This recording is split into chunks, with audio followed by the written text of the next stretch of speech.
오늘 함께 나눌 하나님의 말씀은 시편 42편 말씀입니다. 우리 한 목소리로 천천히 같이 봉독하겠습니다.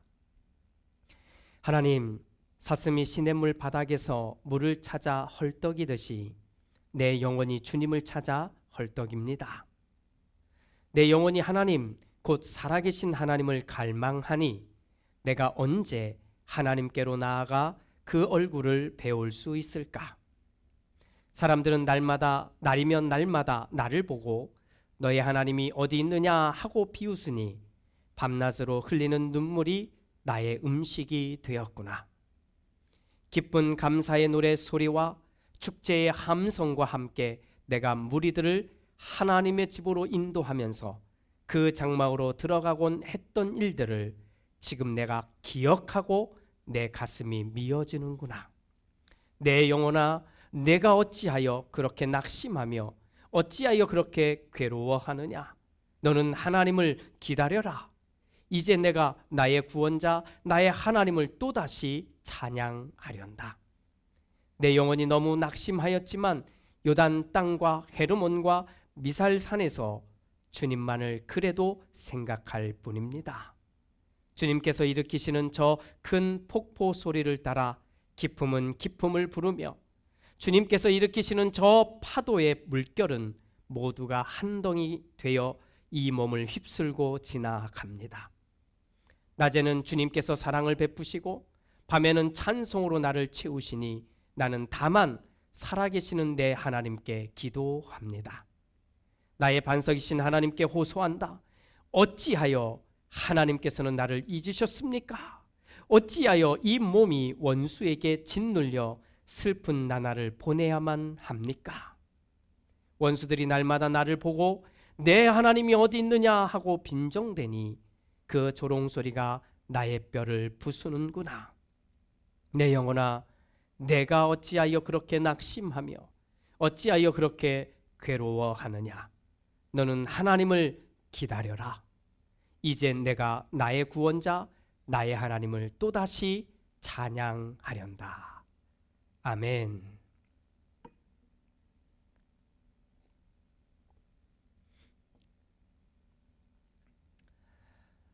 종교개혁자 마르틴 루터는 말씀에 관해서 다음과 같은 세 가지를 이야기합니다. 첫 번째는 기록된 말씀, 즉 성경을 말합니다. 두 번째는 선포된 말씀, 즉 설교를 말합니다. 마지막 세 번째는 보이는 말씀, 즉 성찬을 말해주고 있습니다. 우리는 예배하는 삶을 통해서 이 세 가지의 말씀을 계속해서 만나야만 합니다. 그리고 그 만남에 대한 기대감이 줄어들거나 사라져서는 안 됩니다. 매일 그 만남에 대한 기대감이 오르고 또 많아져야 하는 겁니다. 혹시나 말씀과 만나는 것에 대한 어떤 기대감이 줄어들었거든, 잘 느껴지지 않거든, 우리는 나 자신부터 먼저 점검해 보아야만 합니다. 그리고 그 원인이 혹시 나에게 있었는지, 나에게 있는 것은 아닌지, 물론 외부에도 있을 수 있습니다만 나에게 있는 것은 아닌지 한번 우리는 잘 점검해 보아야 하는 겁니다. 그리고 또 그 말씀에 대한 그 관심이 어느 한쪽으로만 기울여 있는 것은 아닌지도 보아야만 합니다. 현대교회 교인들은 아마도 이 세 가지의 말씀들 가운데 한 가지에만 집중하는 경향이 있는 것 같습니다. 잘 알듯이 선포된 말씀, 즉 설교에만 집중하는 경향을 말하는 겁니다. 좋은 설교, 능력 있는 설교, 기적을 일으키는 설교, 이런 설교들에 열광하는 것은 절대 나쁜 것이 아닙니다. 오히려 우리는 기다림을 가져야 됩니다. 정말 힘 있는 설교, 능력 있는 설교, 정말 기적을 부르는 이런 설교를 향해서 우리는 매주일 기대하며 그렇게 교회를 나아가야 됩니다. 그것이 맞는 겁니다. 문제는 그것에만 몰두하고 있기 때문입니다. 그것에만. 우리에게는 주어진 말씀들이 있습니다. 다시 말하면 기록된 말씀, 즉 성경입니다. 이게 정말로 중요한 하나님의 말씀인데 우리는 이 말씀을 읽지 않습니다. 왜일까요? 읽으면 말씀이 너무 어려워요. 이해가 되지 않아요. 또 말씀만 읽으면, 성경만 읽으면 잠이 와요. 도대체 따분해요. 또 그 말씀을 공부하는 자리에 찾아가면 너무 어렵고 참 힘듭니다. 그래서 저는 성경을 잘 읽지 않습니다 라고 말합니다. 교회 프로그램 가운데 실패하는 1순위에 항상 놓이는 것이 성경 읽기와 성경 공부입니다. 뭔가 좀 틀어져 있다고 생각이 되지 않습니까? 예배는 열심히 나오는데, 그래서 선포된 말씀은 열심히 받는데, 그런데 거기서 끝나는 거예요. 이미 기록된 완벽하신 하나님의 말씀을 읽고 배우는 자리, 그 자리에 우리의 모습이 많지 않다는 겁니다. 더한 것은 오늘처럼 보이는 말씀, 즉 성찬을 말하는데, 이 성찬이 교회마다 거듭할수록 행사가 되어버렸다는 겁니다. 연중 행사입니다. 성찬식이 있는 날에는 우리 교회는 제가 그냥 평소와 똑같이 읽지만 보통의 경우 한번 보십시오. 성찬이 있는 날은 목사님도 가운을 입으십니다. 또 그 성찬을 함께 집례하는 장로님들도 가운을 입습니다. 정말 뭔가 엄숙한 아주 특별한 무엇인가가 진행되고 있다는 느낌은 분명합니다. 그런데 도무지 원래 성찬의 본 의미, 본 뜻과는 가까이 가지 못하는 우리들의 모습을 보게 되는 겁니다. 나눠주니 빵 한 조각을 먹습니다. 또 나눠주니 포도주 한 잔을 마시는 것, 그 이상 아무것도 존재하지 않는 거지요. 우리 로고스 공동체는 이 말씀에 대한 세 가지에 우리는 온전한 도전을 선포합니다. 우리 교회가 세워지면서부터 이미 그렇게 해왔습니다. 그리고 지금도 하고 있고 앞으로도 하게 될 겁니다. 그동안은 우리가 이 온라인 통해서도 이것을 어떻게 해야 될지 고민을 했지만, 이제는 온라인 예배를 통하는 모두하고도 우리 있는 모든 자리에서 이 성찬을 나누려고 그렇게 하고 있습니다. 이것은 도전입니다. 말씀에 대한 세 가지 온전한 도전에 우리는 어느 것 하나 소홀하게 하지 않을 겁니다. 모두 다 아주 중요한 말씀에 대한 접근이니 여러분들이 정말로 이 말씀에 대한 도전을 열심히 하시고, 그리고 그 말씀의 모든 은혜를 누릴 수 있는 우리 모두가 되기를 소망합니다. 자, 이 도전 이미 우리 가운데 이루어져 가고 있고, 또 앞으로 미래에 이루어질 모양들, 이 모양들을 담아낸 것과 같은 말씀이 오늘 시편 42편 1절과 2절 말씀입니다. 함께 읽으면 이런 말씀입니다. 하나님, 사슴이 시냇물 바닥에서 물을 찾아 헐떡이듯이 내 영혼이 주님을 찾아 헐떡입니다. 내 영혼이 하나님 곧 살아계신 하나님을 갈망하니 내가 언제 하나님께로 나아가 그 얼굴을 배울 수 있을까? 사랑하는 형제자매 여러분, 우리는 하나님을 정말 믿는 사람들입니다. 또 정말 믿는 사람들이 되어야만 합니다. 하나님을 믿는다고 말하면서 그런데 하나님의 말씀을 가까이 하려고 하지 않는다면 이것은 참으로 안타까운 모습일 수밖에 없습니다. 자, 물론 성경을 읽지 않았다고 해서 죄를 지었다고 말할 수 없습니다. 하지만 우리의 생각이 하나님께 가까이 있지 않고 오히려 죄와 가까이 있다고 하는 것은 인정하셔야 됩니다.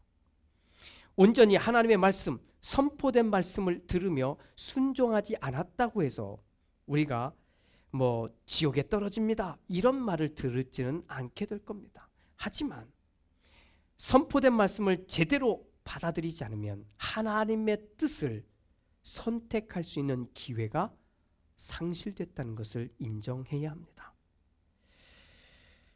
주님을 기억하지 않는다고 해서 성찬을 참여하면서 주님이 나를 위해 이런 놀라운 일들을 벌이셨다고 하는 이것을 기억하지 않는다고 해서 우리가 사탄의 자식이 되는 것은 아닙니다. 하지만 우리는 성찬에 참여한 사람과 그러지 않은 사람이 구별되듯이 우리 마음에 예수님을 담고 살아가는 사람과 아닌 사람이 구별되게 될 것이라는 것을 인정하셔야 합니다. 사랑하는 여러분, 우리는 하나님을 진정으로 만나기를, 또 하나님의 말씀 앞에 온전히 세워지기를, 또 그 하나님의 말씀대로 살아내는 능력이 있는 사람이 되기를 소망합시다. 그렇게 달려가는, 그 말씀 앞으로 뛰어가는 사람이 됩시다. 오늘 말씀에서처럼 마치 너무나 목이 마른 이 사슴이 바닥에서 물을 찾고 있듯이, 물을 찾으며 헐떡이고 있듯이 말입니다. 하나님을 찾으십시오. 하나님의 말씀을 읽으십시오. 그리고 하나님의 말씀을 읽고 또 배우고 공부하십시오. 그리고 말씀대로, 배운 그대로 살아내는 능력을 가지십시오. 이것이 우리가 이 땅을 정말로 하나님을 믿는 사람으로 살아가는 모습인 겁니다. 자, 우리 교회가, 우리 로고스 공동체가 바라고 소망하는 목적은 바로 이겁니다. 우리에게 익숙한 기록된 말씀, 즉 성경이지요. 또 선포된 말씀, 설교이지요. 또 보이는 말씀, 이 성찬에 참여하는 것.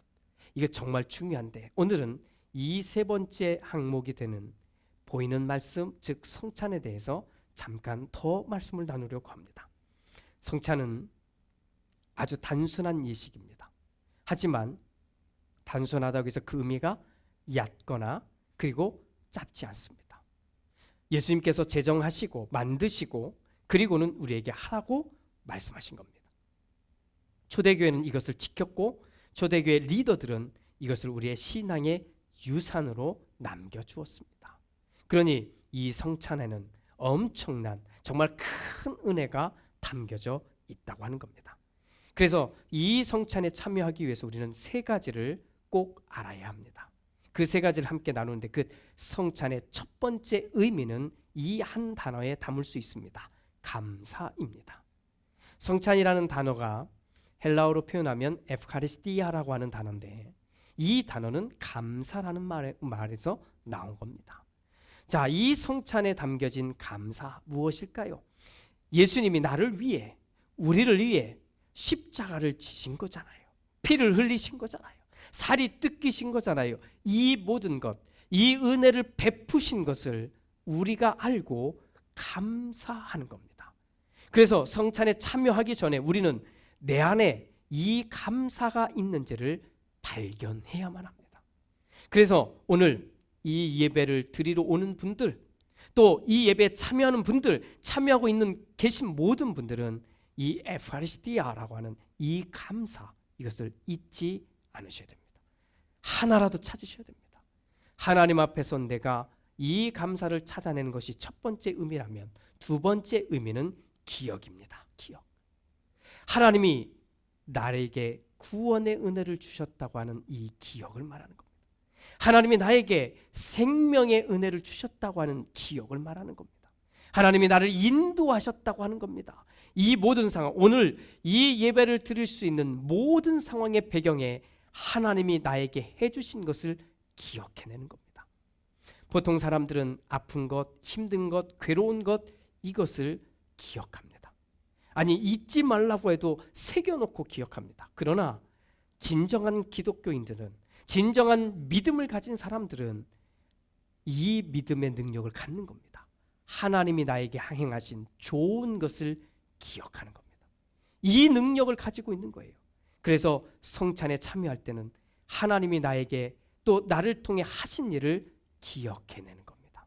마지막 세 번째는 사귐입니다. 교제라는 말이 되겠죠. 사귐입니다. 하나님의 잔을, 하나님이 주신 이 잔을 함께 나누는 겁니다. 빵을 함께 나누는 겁니다. 왜요? 우리는 믿음의 공동체고 믿음의 형제자매고 가족이 되어 가기 때문입니다. 이미 된 사람들도 그렇게 나눌 뿐더러 그리고 앞으로도 그렇게 살아가게 될 겁니다. 과거에는, 옛날에는 한 잔으로 모두가 같이 나눠 마셨습니다. 적어도 하나의 공동체라면. 그런데 지금은 이런저런 다양한 이유로 인해 교회가 각기 나누어서 하게 됩니다. 저는 괜찮다고 생각합니다. 하지만 의미는 잃어버리면 안 됩니다. 우리는 교제하는 겁니다. 이 교제를 통해서 우리는 나아가는 겁니다. 그래서 성찬은 집에서부터 이미 시작된 겁니다. 그리고 시작된 성찬의 예배가 교회로 와서 또 교회에서 교회를 지나 또 이어지는 우리들의 식사와 교제의 자리, 사귐의 자리까지 연결되는 겁니다. 이것이 다 이루어질 때 우리는 이 안에서 성찬의 의미를 찾게 되는 겁니다. 그러니 성찬은 예수 그리스도의 이름으로 시작되고 예수 그리스도의 이름으로 진행되고 예수 그리스도의 이름으로 완성이 되는 겁니다. 오늘 이 예배를 참여하고 함께 나눌 때 집에서부터 혼자도 괜찮습니다. 부부가 있어도 괜찮고 가족들이 있어도 좋습니다. 모두가 이 예배 자리에 함께 하십시오.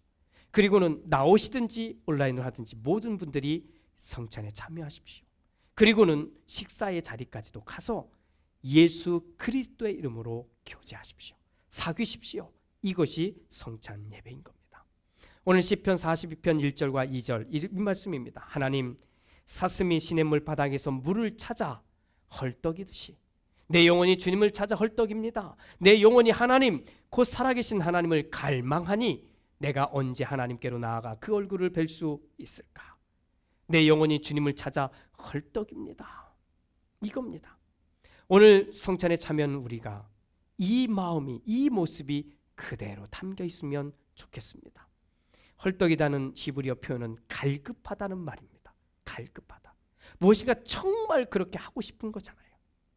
예수님의 이 몸을 기념하는 빵을 나누고 싶은 마음, 함께 나누어서 먹고 싶은 마음, 예수님의 피를 상징하는 이 포도주스를 나누어 마시는 그 마음, 함께 나누며 예수님 안에서 우리가 한 형제요 가족이 된 이 마음을 나누고 싶은 이 갈급함이 우리 가운데 있기를 원하는 겁니다.